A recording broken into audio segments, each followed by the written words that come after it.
according to the position of the plate. It may either divert from or direct the current to the tube.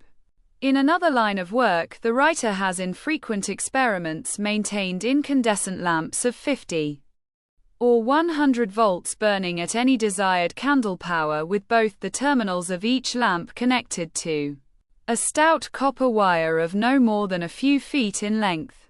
These experiments seem interesting enough, but they are not more so than the queer experiment of Faraday, which has been revived and made much of by recent investigators, and in which a discharge is made to jump between 2 points of a bent copper wire.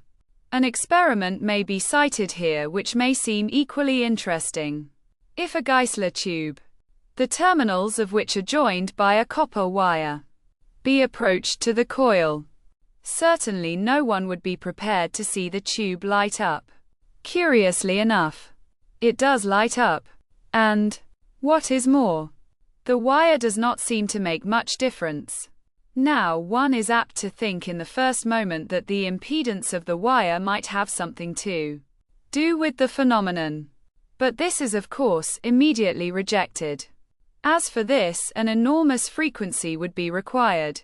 This result, however, seems puzzling only at first. For upon reflection it is quite clear that the wire can make but little difference. It may be explained in more than one way, but it agrees perhaps best with observation to assume that conduction takes place from the terminals of the coil through the space. On this assumption, if the tube with the wire be held in any position, the wire can divert little more than the current which passes through the space occupied by the wire and the metallic terminals of the tube. Through the adjacent space the current passes practically undisturbed.